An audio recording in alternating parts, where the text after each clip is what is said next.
Yeah, we couldn't get a rhythm offensively. I thought we did a better job in the second half defensively. It's been particularly not fouling James, taking the ball out of his hands a little bit more. But, we couldn't get a rhythm offensively to start that fourth.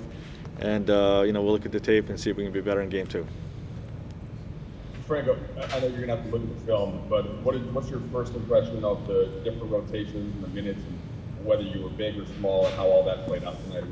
Yeah, well, we got to be better in a lot of things that we do. We could definitely have played better and more in rhythm tonight, and there's some things we can do differently as well. So, like you just alluded to, we'll look at the tape.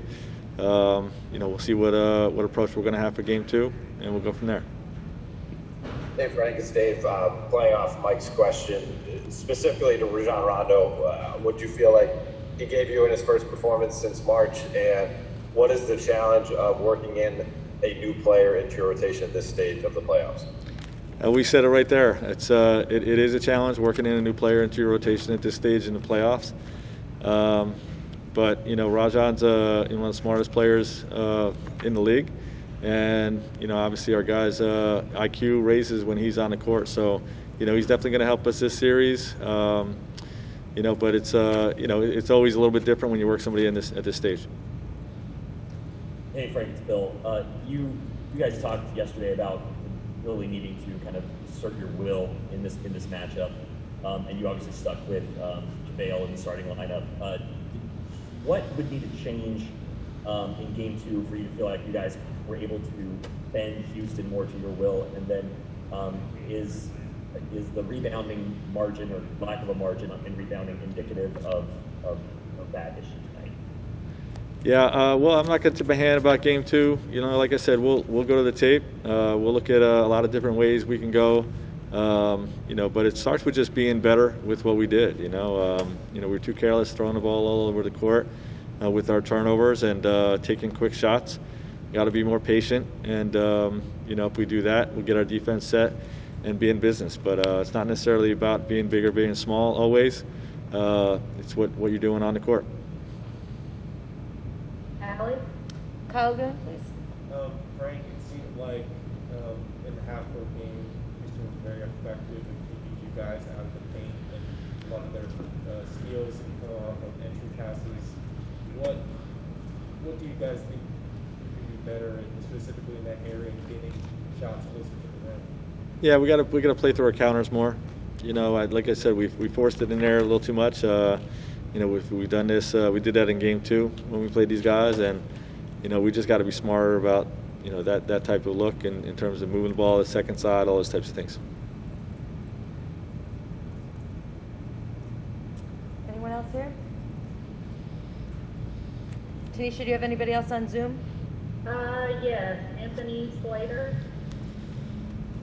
Yeah, Coach, Harden had 11 first-half free throws. How much do you think that fouling kind of got him going, and where did you see the issues with maybe the way you defended him in the first half? Yeah, we were careless fouling him, and that definitely gets him going.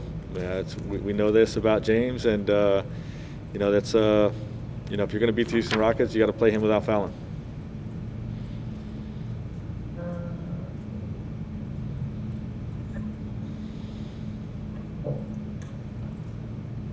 Thank you, Coach. This is Andres Lopez from Cultura Sports. My question is, playing in the bubble has proven to be very unpredictable. It changes everything. Looking ahead into game two, what are the adjustments that you guys think you might have to make in order to deal with how unpredictable teams and games and the series can turn into going forward?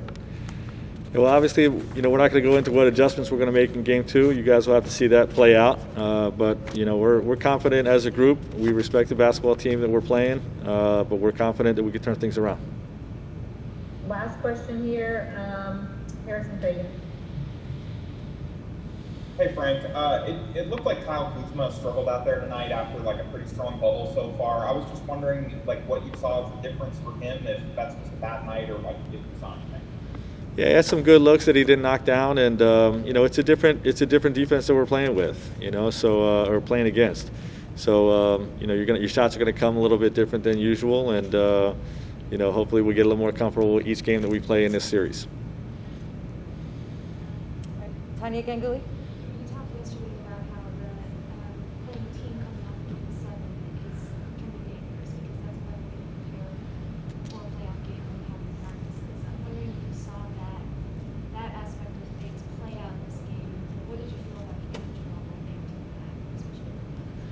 I thought we started the game with good energy. You know, the game 7 versus a team with rest.